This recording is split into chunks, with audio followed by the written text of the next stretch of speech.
Pertama, kita buka jendela browsing melalui Chrome dengan kita ketik DJP Online. Nah, ini sudah muncul.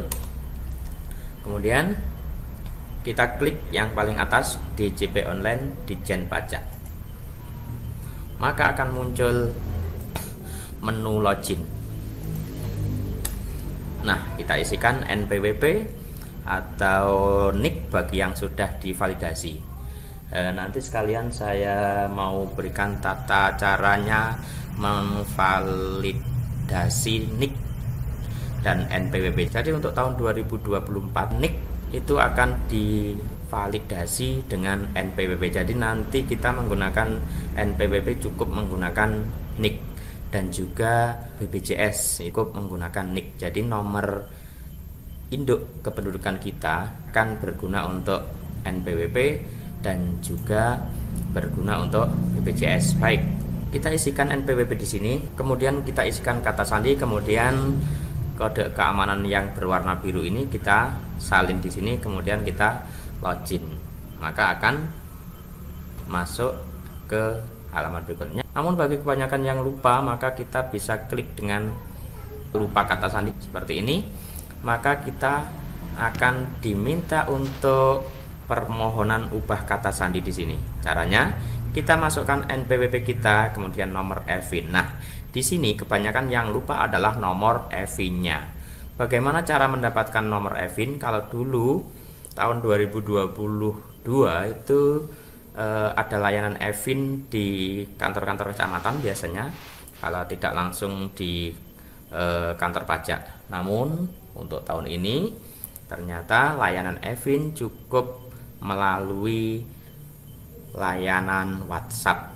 Nomornya adalah 0858 1000 0627. Kemudian kita ketik EVIN, maka akan dibalas permohonan EVIN harus sesuai format. Maka kita dikirimi contoh formatnya, kemudian kita copy, kita paste, kita isi NPWP, nama kita, telepon, email, NIK ini khusus yang wajib pajak perorangan atau pribadi, kemudian NPWPPJ khusus bagi wajib pajak badan.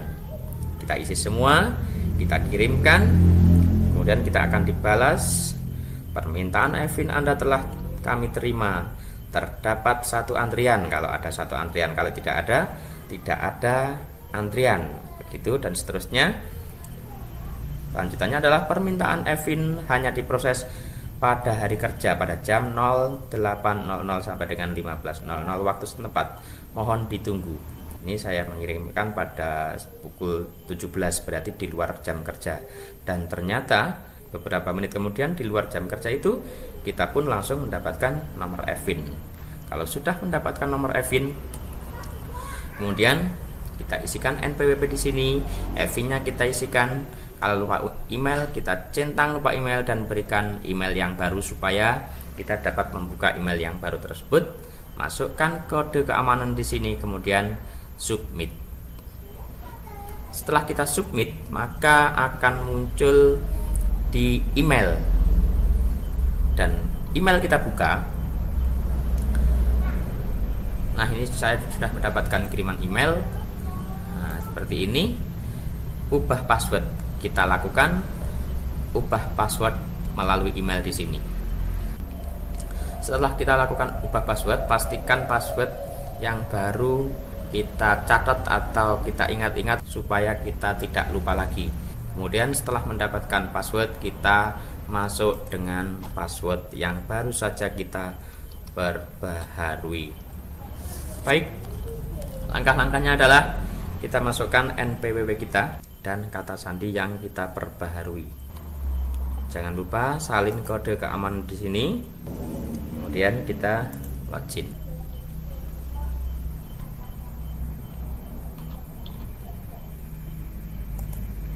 Ini adalah menu utama pada layanan pajak. Kemudian kalau kita mau memvalidkan NIK atau NIK kita dan NPWP, kita klik tombol profile, kemudian klik lagi profil saya, kita cocokkan dengan KTP kita. Kalau sudah valid, berarti untuk masuk, untuk login, kita bisa menggunakan NIK kita, tidak perlu NPWP. Baik, akan saya lanjutkan untuk membuat lapor STP. Kita klik di sini lapor karena kita membuat laporan. Nah, setelah tampil menu ini, langsung kita klik e-filing. Kita tunggu beberapa saat. Setelah kita klik dan muncul ini, kita klik buat STP. Nah, di sini kita ada satu pertanyaan. Jika kita klik, maka akan muncul selanjutnya. Apakah Anda menjalankan usaha atau pekerjaan bebas? Jika iya, maka akan muncul seperti ini, upload STP. Kalau tidak, maka akan muncul pertanyaan berikutnya. Apakah Anda seorang suami atau istri yang menjalankan kewajiban perpajakan terpisah atau pisah harta? Kita jawab tidak. Apakah penghasilan bruto yang Anda peroleh selama setahun kurang dari 60 juta rupiah? Kita tahu penghasilan bruto itu adalah, penghasilan bruto merupakan jumlah penghasilan kotor yang dimiliki oleh seseorang sebagai upah atas pekerjaannya. Berarti yang kita hitung di sini adalah pendapatan kotor. Berarti semua pendapatan. Kita jawab ya, maka akan muncul SPT 1770SS.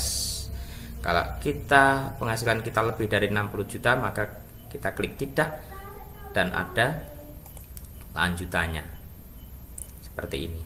Karena kurang dari 60 juta rupiah per tahun, maka kita klik iya, dan yang muncul SPT 1770SS. Sangat sederhana. Kita klik SPT 1770SS, maka akan muncul halaman berikutnya seperti ini, dan kita sudah mengerjakan atau langkah kita sudah 33,33%. Kita pilih tahun pajak 2022, normal, pembetulan tidak ada. Kalau ada kita isi, kalau tidak ada klik selanjutnya. Nah, berikutnya tampil halaman seperti yang kita lihat ini. Kita sudah 66,67% langkah kita. Kemudian kita isikan pendapatan kita di sini. Kita hitung pendapatan kita. Ya, kita isi sesuai dengan pendapatan kita. 45.600 rupiah. Nah, setelah muncul halaman seperti ini, kita isi yang nomor 1, penghasilan bruto dalam negeri sehubungan dengan pekerjaan, dan penghasilan neto dalam negeri. Kita isikan pendapatan kita di sini. Kita kalikan penghasilan kita per bulan, kita kali 12. Ini pendapatan istri saya. Tadi saya sudah mengerjakan milik saya, dan ini saya masukkan 45.600 rupiah pendapatan bruto.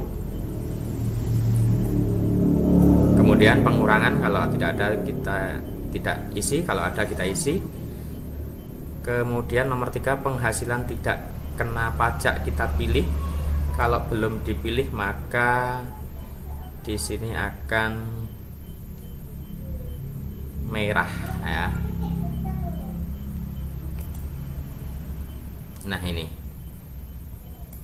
ini kalau belum diisi, ini akan merah, kurang bayar. Kalau nomor 3-nya diisi, kita pilih misalkan kawin tanggungan 2 orang, kita isi, maka hasilnya nomor 7 yang kurang bayar tadi akan berubah menjadi nihil.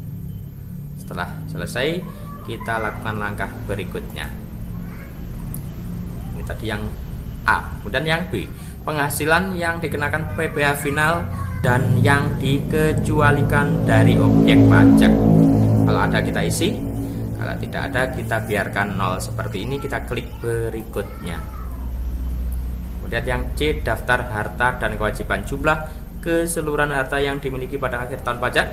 Kalau ada kita isi, kalau tidak ada kita biarkan 0, dan nomor 12 juga demikian. Kalau sudah selesai kita klik berikutnya. D, pernyataan. Dengan menyadari sepenuhnya bla bla bla bla bla bla, kalian baca dengan jelas, dengan hati-hati. Kemudian kita klik setuju. Setelah setuju, kita klik selanjutnya. Nah, kita sudah 100% mengerjakannya. Tinggal satu langkah lagi, ambil kode verifikasi di sini.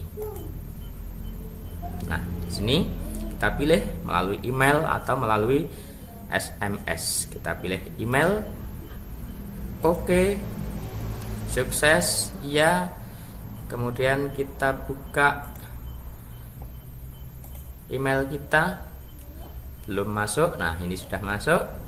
Kemudian kalau sudah ada kode verifikasi, kita copy, kita pastekan di sini, kita salin di sini, kemudian kirim SPT. Penghasilan Anda di bawah PTKP, berarti ini adalah informasinya. Berdasarkan ketentuan perpajakan, Anda tidak wajib menyampaikan SPT tahunan dengan mengajukan permohonan wajib pajak non-efektif. Permohonan wajib pajak NE dapat diunduh di sini. Berarti kita sudah melakukan lapor SPT tahunan. Informasinya, SPT Anda berhasil dikirim. Bukti penerimaan elektronik telah dikirimkan ke email Anda. Apa respon Anda terhadap layanan ini? Karena sudah selesai dan semuanya lancar, maka saya klik puas. Dan ini adalah tombol-tombol ini, lihat SPT, kirim ulang BPE, kemudian ini adalah lihat BPE. Ini berikut, ini adalah bukti penerimaan elektronik Anda, nama Ingrid Citra, sekian, status SPT nihil, nominal 0. Berarti sudah melakukan lapor SPT tahunan. Baik, itu saja yang perlu saya sampaikan tentang validasi NIK dan juga cara lapor SPT tahunan. Terima kasih atas perhatiannya. Wassalamualaikum warahmatullahi wabarakatuh.